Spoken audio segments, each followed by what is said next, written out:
Hey everybody, this is Pastor Shane Pooler with your Monday Morning Moment. And I wanted to stop by here today to share with you an exciting word that we preached on yesterday here at the Highway Church, where we had record attendance, and it was a glorious, exciting time here. It was something really to be a part of, and if you missed it, we want to encourage you maybe come out and be with us this upcoming Sunday. Nevertheless, let me share with you the thought that we preached on yesterday, which was entitled, It's Not Over. And how many knows that when Jesus Christ is involved, it's not over until he says it's over, amen? Well, we took our text verses from Luke chapter 8, where we talked about Jairus and Jairus' daughter. As you know, the little girl was sick, and Jairus, who was a prominent man in his community, he was active in the synagogue. He had responsibilities there. He was a man of very high prestige, but his little girl fell sick, and she was on her deathbed. And Jairus, in a desperate attempt to save his daughter's life, he tracks down Jesus. And when he comes to Jesus, he finally gets Jesus his attention, and Jesus is on his way to Jairus' house to come and pray for his daughter.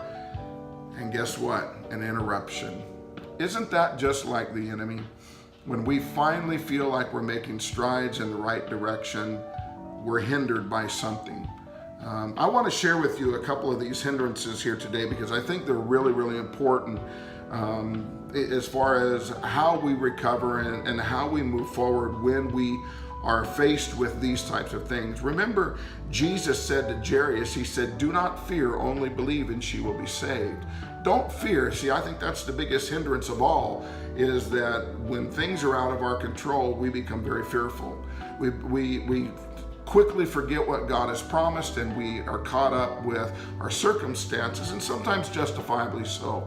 I don't want to take that away from us, because in our humanity, we know it's difficult at times for us to endure those things and to go through those things, whatever those circumstances may be. But there are certain hindrances that I wanted to share with you that Jairus went through, and perhaps they will be something that will strike a chord with you. The first hindrance that Jairus had to deal with was the hindrance of public opinion.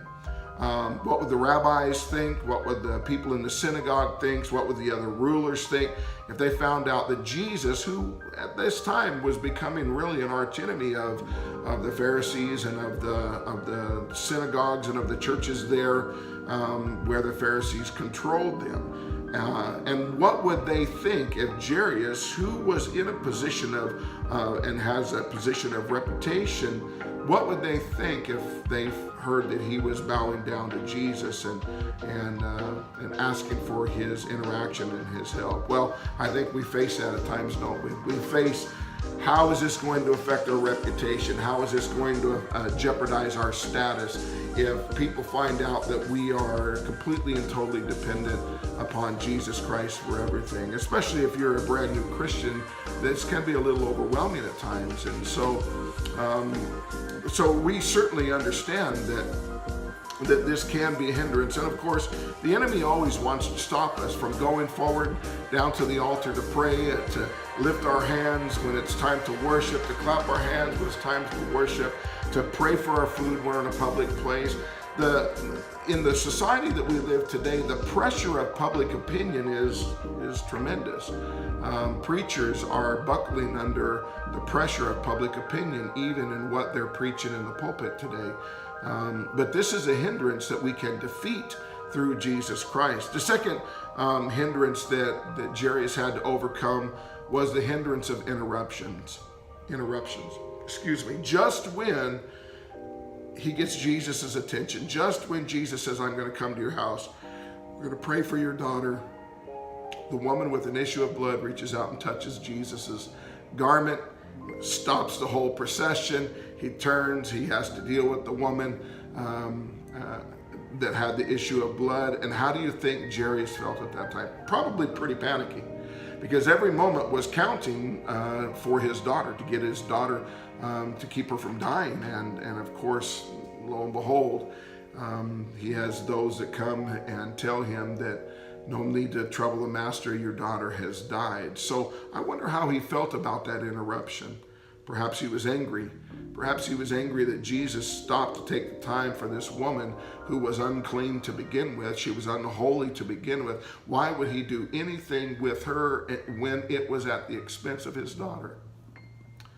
Sometimes we don't realize that God's ways are not our ways.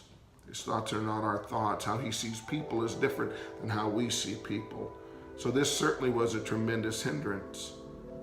I think the third hindrance that Jairus faced is when they finally arrived at the house, there were those professional mourners, those who was crying out and bewailing the fact that Jairus' daughter had died. And so he is suddenly faced with this chaos of these professional mourners and their actions and how they were screaming. And when Jesus said that she hadn't died, she was just asleep, they mocked and they made fun of and they scorned Jesus. Certainly this was a hindrance to Jairus. And that leads us into the fourth hindrance, and that was, who would he believe? Who would he believe? Would he believe the professional mourners that had the facts on their side, that said, we were here when she died?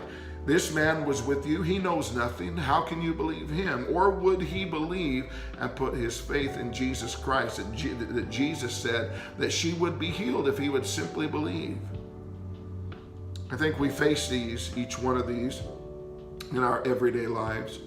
We certainly face hindrances of public opinion. We face hindrances of interruptions. Just when we seem to have momentum, something comes in and hinders what we're doing, interrupts what we're doing. We have those that are always going to doubt, always going to be the ones who point out the negativity in any faith endeavor that we have.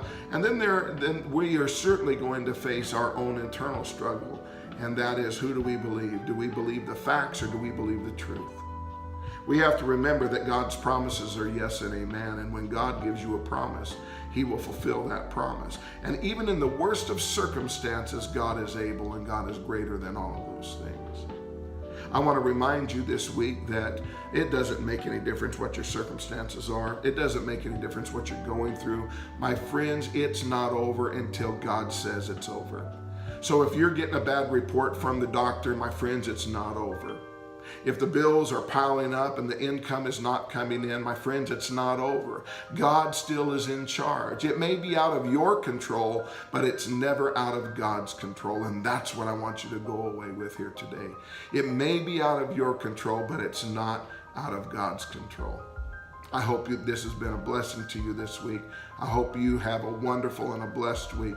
This is Pastor Shane Pooler at the Highway Church with your Monday morning moment. Have a glorious week, and remember, it's not over. Blessings.